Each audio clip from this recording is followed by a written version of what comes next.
Do you take this man to be your lawfully wedded husband? My throat locked. My pulse hammered against my ribs. I could feel every single eye in the room on me, waiting, expecting. The weight of their anticipation pressed against my chest, making it impossible to breathe. James's hands held mine, steady and warm. His gaze, filled with quiet confidence, pinned me in place. He wasn't worried. He had no reason to be. I had always done what was expected of me. I had smiled when I was supposed to, nodded when required, agreed when it was easier than explaining why something didn't feel right. This moment was no different. I knew what I was supposed to say. I was supposed to say yes. But deep inside, something pulled back, hard. A force, primal and desperate, telling me to stop. That if I spoke, if I let the words slip out, I would be sealing myself into a life that wasn't mine. I wanted to run. Not walk. Not hesitate. Run. But I didn't. Instead, I swallowed down the rising panic, forced my lips to part, and let the lie escape. I do. The moment the words left my mouth, something inside me collapsed. James slid the ring onto my finger, and the room erupted into applause. My mother wiped at her tears. My father nodded in approval. My bridesmaids beamed.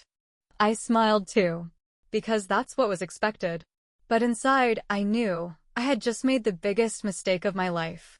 The first night of my marriage, I counted the seconds until morning. Lying in bed beside James, my body felt foreign, like I didn't belong to myself anymore. The hotel suite was beautiful, all dim lighting and carefully arranged rose petals, but it felt like a stage set for a play I didn't want to be in. James had fallen asleep easily, his breath slow and steady, his arm draped loosely over my waist. I kept still, barely breathing, hoping he wouldn't wake up and notice the way my fingers were curled into the sheets like I was holding on for dear life. I thought I would feel different after saying I do. That something inside me would settle, that my doubt would fade, that I would wake up next to him and be sure. But certainty never came. Only a deep, suffocating awareness that I had made a mistake too big to undo. Morning came, and with it, the expected motions. Breakfast in bed, polite conversation, James's warm hand on mine as we boarded the plane for our honeymoon in Italy. I smiled when I was supposed to, laughed when appropriate. I played the part. And when he kissed me in public, when he introduced me as his wife to strangers who didn't know any better, I told myself I could make this work. But doubt is a quiet thing. It doesn't demand attention. It settles in the background, waiting, until something small, something seemingly harmless, makes it impossible to ignore. And that something happened on our third night in Rome. James had planned a dinner at a rooftop restaurant overlooking the city. It was perfect, in the way everything he planned always was. Expensive wine, candlelight, an unobstructed view of the skyline. He was talking about something, work, maybe, or one of his colleagues, but I wasn't listening. I was staring at a couple seated a few tables away. They weren't doing anything particularly special.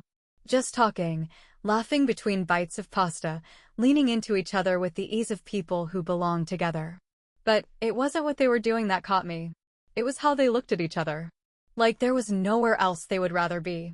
Like they had chosen each other, every single day, without hesitation. And that's when it hit me. James had never looked at me like that. And worse, I had never looked at him that way, either. Lena? I blinked, snapping back to the present. James was watching me with a frown. You okay? You've barely said a word all night. I forced a smile. I'm fine. Just a little tired. He reached across the table, took my hand. Are you happy? The question caught me off guard. It was so direct, so simple, but it felt like a knife to the ribs. I opened my mouth to answer, to say of course, to give him what he wanted to hear. But before I could, my phone buzzed on the table. A message. I glanced down, and the moment I saw the name on the screen, my stomach dropped. Noah. James saw the shift in my face. Who is it? I hesitated a second too long. His jaw tightened. Lena. It's just an old friend, I said quickly, locking the screen before he could see more. James didn't push, but the tension hung in the air between us for the rest of the night. Back at the hotel, when he was in the shower, I sat on the edge of the bed, staring at my phone. Noah hadn't messaged me since before the wedding. I had told myself he had finally given up, that he had moved on. But now, here he was, in the one place I never expected him to be, right in front of me again, just a single text away. I exhaled sharply, unlocked my phone, and opened the message. "Tell me you're happy." That was all it said. Not "I miss you." Not "I still love you." Not "I made a mistake." Just a challenge. A demand. A truth he already knew. I stared at the screen for a long time, my thumb hovering over the keyboard. I could lie. I could tell him what I had told everyone else, what I had told myself. That I had made my choice, that I had moved on, that I was where I was supposed to be. But for the first time since I had said I do, I found that I couldn't do it. So instead, I typed 2 words. The only 2 words that mattered. "I'm not." I hit send. And just like that, the lie I had been living began to unravel. I shouldn't have sent the message. James was asleep beside me, his breathing deep and even, but I was wide awake, staring at my phone, waiting for Noah to respond. The hotel room was dark except for the faint glow of the screen, my heartbeat thudding louder with every passing second. Maybe he wouldn't reply. Maybe he had asked the question out of habit, not really expecting an answer. Maybe he had already moved on, and this was just another reminder of how stuck I was in a life that wasn't mine. But then, the screen lit up. "Where are you?" The words hit me like a punch to the stomach. It wasn't casual. It wasn't polite. It was something else, something urgent, something I shouldn't even be thinking about. I hesitated, my fingers tightening around the phone. I could ignore it. I could turn off the phone, pretend I never saw it, pretend I wasn't lying here at midnight waiting for someone else's name to appear on my screen while my husband slept beside me. But I wasn't that strong. Rome. I sent it before I could stop myself. Seconds later, another message. "We're in Rome." I didn't answer.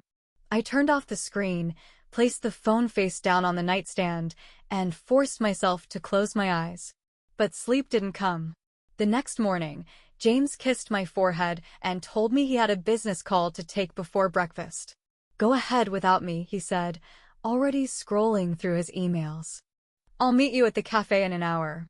I nodded, grateful for the time alone. Or at least, that's what I told myself. I wandered the streets aimlessly, walking without purpose, but somehow I ended up in the exact kind of place Noah would love, a quiet side street, away from the tourists, where the buildings looked worn but full of history. I sat at an outdoor cafe, ordered a coffee I didn't really want, and checked my phone. No new messages. Maybe that was for the best. Maybe I had already pushed this too far. Maybe Noah was done waiting for me to figure out what I wanted.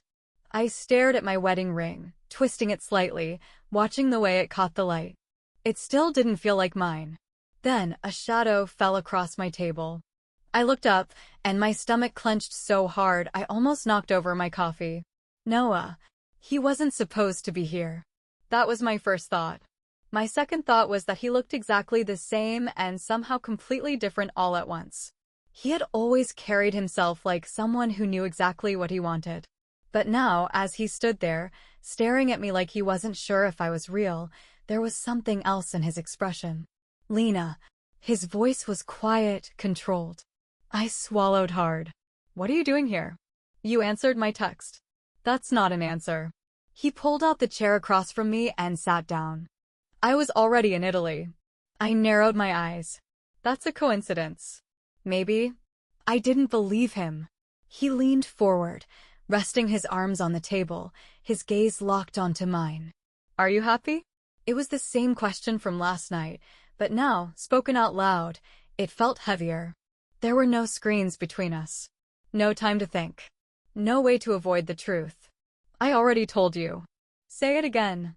I clenched my hands together, suddenly aware of the ring on my finger, the weight of it pressing against my skin. "I don't know what you want me to say, Noah." "I think you do." A waiter approached, asking something in Italian. Noah answered for both of us, ordering 2 espressos, as if this was normal, as if he belonged here with me. I should have walked away. I should have told him to leave, to go back to wherever he came from, to stop making everything harder than it already was. But I didn't move. Noah leaned back in his chair, watching me. Do you love him? The words lodged in my throat. It should have been an easy answer. Yes, that was what a wife was supposed to say. But the longer I sat there, the heavier the silence became, until finally, Noah exhaled sharply and shook his head. I knew it. I looked away, my fingers gripping the edge of the table. It doesn't matter. The hell it doesn't. I forced a breath. I made my choice. Then why did you answer me? I had no answer for that. The waiter set down our drinks and neither of us touched them. Noah leaned in again, his voice lower this time. I should have fought for you harder. I should have never let you walk away. But I did. And I had to live with that. His jaw tightened. But if you're telling me you're happy, I'll leave you alone. I swear to God, Lena, I won't bother you again. He paused, waiting. This was it. This was the moment where I could shut this down, where I could walk away from him for good. I could lie. I could tell him I was happy, that I had moved on, that he was nothing but a memory from another life. I opened my mouth, and nothing came out. Noah watched me, his expression unreadable. Then, slowly, he nodded, as if he had his answer. He stood up, tossed some cash onto the table, and turned to leave. I should have let him go. But as he walked away, something in me snapped. I stood so quickly that my chair scraped against the cobblestone. Noah, wait. He froze. I took a step forward, my heart slamming against my ribs. I don't know what I'm doing. His jaw tensed. That makes two of us. The words rushed out before I could stop them. I need to see you again. A long silence stretched between us. Then, finally, Noah nodded once. Tomorrow. Same place. And then he was gone. I sank back into my chair, my hands shaking. James was waiting for me at the hotel. And I had just done something I couldn't take back. I told myself I wouldn't go. All night, I rehearsed the excuses I would give if Noah texted. I would be busy. I couldn't slip away. I had made a mistake meeting him in the first place. The words were easy in my head, firm and final. But when morning came, I left the hotel without telling James where I was going. I arrived at the cafe early. Noah wasn't there yet, which should have given me time to think, but my mind refused to settle. I sat at the same table, ordered a coffee, and waited. Every sound, the clinking of glasses, the murmur of conversations, the occasional bursts of laughter from nearby tables, felt too sharp, too loud. I checked my phone, ignoring the message from James telling me he had another work call and would meet me later for lunch. 15 minutes passed. Then 20. I told myself this was for the best. If Noah didn't show up, I could walk away without making another mistake. But when I finally spotted him approaching, something inside me twisted. He was wearing the same black jacket I had seen him in countless times before, hands in his pockets, expression unreadable. He pulled out the chair across from me and sat down without a word. For a few seconds, we just stared at each other. You came, he finally said. I forced a breath. So did you. The waiter appeared, and Noah ordered an espresso without looking at the menu. I wasn't sure why that small detail unsettled me. Maybe because it reminded me of the past, how he always made decisions without hesitation, how he never needed time to think things over. Unlike me. I didn't sleep last night, I admitted, breaking the silence. Noah smirked slightly. Neither did I. That should have made me feel better. It didn't. I folded my hands together on the table. This is wrong. Then why are you here? I had no answer. Noah studied me, his expression shifting. You don't have to lie to me, Lena. You never did. I glanced down at my wedding ring, twisting it slowly. I'm married. I noticed. His voice was even, controlled. But then he leaned in slightly, lowering his voice. Does he make you happy? There it was again. That question. I could have said yes. It would have ended this conversation, sent us in opposite directions, closed this door forever. But the truth sat heavy on my tongue, impossible to ignore. Noah exhaled sharply, shaking his head. You know what I don't get? If you really wanted this life, I wouldn't be here right now. You wouldn't have answered my text. You wouldn't have agreed to meet. But you did. I swallowed hard. It's not that simple, isn't it? His voice was calm, but there was something underneath it, something restrained. You think staying with him makes it better? That forcing yourself to be okay with it will eventually make it true. I looked away, feeling my chest tighten. Noah leaned back in his chair, watching me for a long moment. I don't want to be a mistake you regret later. I snapped my head up. You think that's what this is? I think that's what you're trying to convince yourself. He ran a hand through his hair, his jaw tightening. I told myself I wasn't going to do this. That if you were happy, I'd leave you alone. But I see you now, and you're not. And maybe I'm selfish, but I can't just walk away knowing that. I hated him in that moment. Hated him for saying everything I had spent months trying to bury. I stood abruptly, grabbing my bag. This was a mistake. Noah's hand shot out, catching my wrist. Not hard. Just enough to make me pause. Lena. I should have pulled away. Should have walked out, gone back to James, pretended this never happened. But instead, I sat back down. Noah let go of my wrist, his eyes searching mine. I don't have the right to ask you for anything. But I need to know one thing. He hesitated. If you could do it over, would you still say yes? A lump formed in my throat. I wanted to lie. I wanted to say yes and watch him walk away so I wouldn't have to deal with this anymore. But I couldn't. The words wouldn't come. Noah leaned forward slightly, dropping his voice. If you tell me you don't feel anything, I'll leave. I'll disappear. You'll never hear from me again. I could hear my own heartbeat, steady but wrong. A voice cut through the moment. Lena? My entire body froze. I turned slowly, my breath catching in my chest. James. He stood a few feet away, his expression unreadable, his gaze flicking between me and Noah. My stomach twisted violently. He wasn't supposed to be here. He was supposed to be on a work call, busy, distracted. But here he was, looking at me like he already knew the answer to a question he hadn't asked yet. Noah sat completely still, his expression blank, but his entire body tense. James's voice was quiet, controlled. Who is this? I opened my mouth, but nothing came out. Noah didn't flinch. No one. And somehow, that single word made everything worse. James didn't say anything at first. He just stood there, his gaze locked onto me like he was trying to figure out whether I was about to lie to him. The silence stretched, thick and unbearable. My pulse slammed against my ribs, my mouth dry as I tried to force out words that didn't come.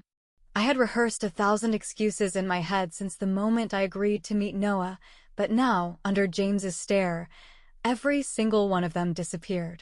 Noah was the one who finally spoke. It's nothing, he said, pushing back his chair, his tone unreadable. I was just leaving. James's eyes flicked toward him, cold and assessing. That's funny, because it doesn't look like nothing. I swallowed hard, my hands gripping the edge of the table. James. His attention snapped back to me. Don't. Not yet. His voice was eerily calm, but I could see the tension in his shoulders, the way his jaw clenched. He turned back to Noah. Who the hell are you? Noah met his stare without hesitation. An old friend. James let out a sharp laugh, shaking his head. Right. An old friend. Just catching up with my wife in the middle of Rome while she's supposed to be at breakfast alone. Noah didn't flinch. You should ask her what she's doing here. James turned to me. Yeah, Lena. Why don't you explain? My breath caught in my throat. I had two choices. I could tell the truth, rip everything open, let James see what I had been hiding since the moment I said I do. Or I could lie, say it was just a chance encounter, that it meant nothing, that he was overreacting. But James wasn't stupid. He had already seen too much. And Noah was still here, watching me, waiting for an answer that neither of us wanted to hear. James's voice dropped lower. Are you cheating on me? The words hit me like a slap. My stomach twisted violently. No, I said quickly. Nothing happened. But you wanted something to happen. His tone wasn't angry. It was worse than that. It was knowing. I opened my mouth to deny it, to tell him he was wrong, but nothing came out. Because he wasn't wrong. James exhaled, running a hand over his jaw. You know what? Forget it. I don't need an explanation. His voice was tighter now, controlled but barely. I get it. He looked at Noah. And you need to walk away before I do something we'll both regret. Noah's expression didn't change. He glanced at me once, but I couldn't meet his eyes. Then, without a word, he turned and walked away. I should have felt relief. I didn't. James let out a sharp breath, shaking his head. Unbelievable. He looked at me again, but something was different now. The way he was looking at me, it wasn't anger or hurt. It was something worse. Disappointment. He turned without another word and walked away. Panic surged through me. I scrambled out of my chair, nearly knocking it over as I rushed after him. James, wait. He didn't stop. I grabbed his arm, forcing him to face me. Please. Just talk to me. He laughed bitterly. Talk? Now you want to talk. He pulled his arm free, his eyes cold. You had plenty of chances to talk, Lena. But instead, you're sneaking off to see him while I'm back at the hotel thinking you're having breakfast alone. Do you have any idea how pathetic that makes me feel? Guilt clawed at my chest. I didn't mean. Yeah, I think that's the problem, he cut in. You didn't mean to get caught. But you sure as hell meant to meet him. I opened my mouth, but the words caught in my throat. Because what could I even say? He was right. James shook his head, staring at me like he was seeing me for the first time. You don't love me, do you? The question landed like a punch. I should have denied it immediately. Should have said, of course I do. That was the right answer. The safe answer. The one that would make all of this disappear. But I didn't say anything.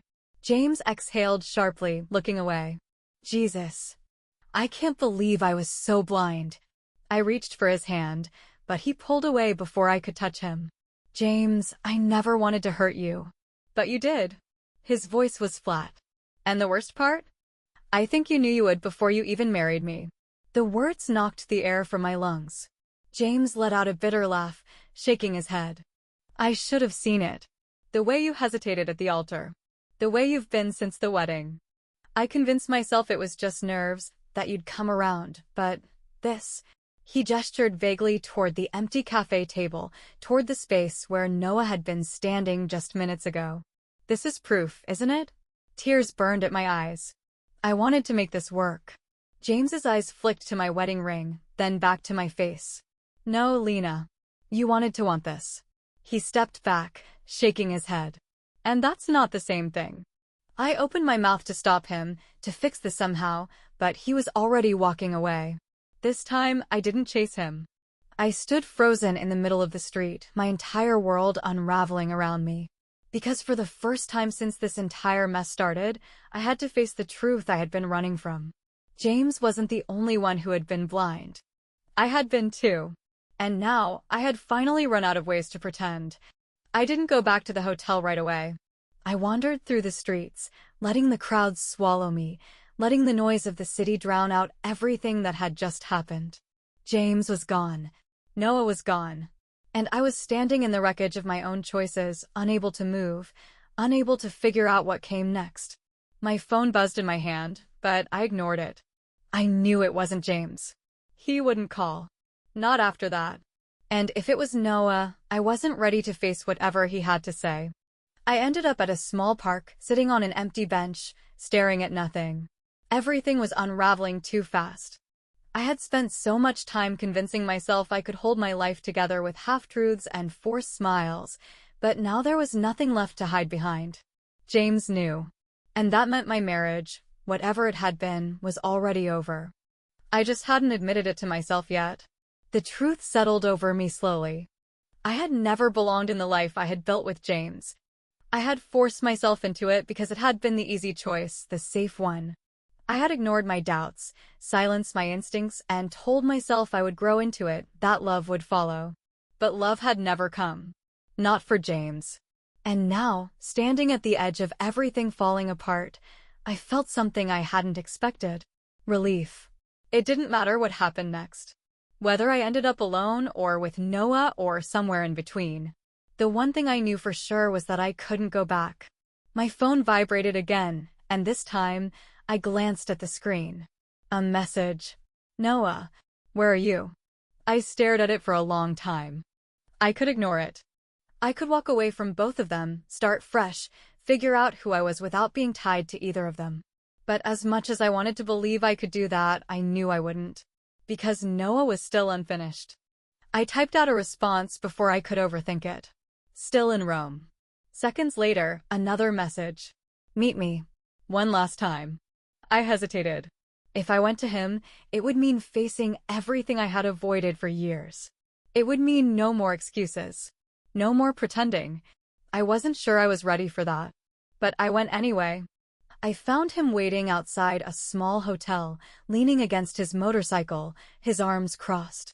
He straightened when he saw me, his gaze searching mine. I wasn't sure if you'd come, he said. I folded my arms. Neither was I. A beat of silence passed. Then Noah exhaled, rubbing the back of his neck. Did he leave? I nodded. Yeah. He studied me carefully. Is it over? I swallowed hard. I think it has been for a while. Noah's jaw tensed, but he didn't say anything for a long time. Finally, he motioned toward the bike. Come with me. I stared at him. Where? Does it matter? It should have. But it didn't. I stepped forward. Noah handed me a helmet and, without another word, I climbed onto the back of the bike. As we sped through the streets of Rome, I closed my eyes, letting the wind rush past me, letting everything else disappear. Because for the first time in a long time, I wasn't running from something. I was finally running toward it. I should have been afraid of what came next. Of what it meant to be here with Noah, of what it meant to have my entire life collapse in the span of a single morning. But as we weaved through the streets, the weight that had been pressing down on me for months began to lift. It wasn't happiness, not yet, but it was something close to freedom. And I wasn't sure if I deserved it. Noah didn't speak as he drove, and I didn't ask where we were going. When the city gave way to quieter roads, when the buildings became smaller and the open space around us stretched further, I finally exhaled. He slowed the bike near a vineyard, pulling off to a small clearing that overlooked the hills. When he killed the engine, the sudden quiet made everything feel sharper. I climbed off first, pulling the helmet from my head, my fingers still shaking from everything that had happened. Noah followed, watching me carefully. You okay? I laughed under my breath, shaking my head. No. He nodded like he understood. I figured. For a while, we just stood there, staring out at nothing. The silence should have been uncomfortable, but it wasn't. I had spent so long filling empty spaces with words, with forced smiles and quiet agreements, that I had forgotten what it felt like to just exist without pretending. Noah broke the silence first. Do you regret it? I turned to look at him. Which part? He hesitated. All of it. I exhaled slowly, looking down at my hands. I regret hurting James. Noah's gaze didn't waver. And marrying him? I clenched my fingers together, the absence of my ring now glaringly obvious. I regret not listening to myself sooner. He nodded, staring at the ground for a moment before glancing back at me. So what happens now? I opened my mouth, then closed it again. The truth was, I didn't know. I had spent so much time trying to fix things, trying to be the person everyone expected me to be, that I hadn't given myself a second to figure out what I actually wanted. Noah must have seen the hesitation in my face, because he stepped closer, his voice quieter now. I'm not asking for an answer, Lena. I just need to know one thing. He swallowed.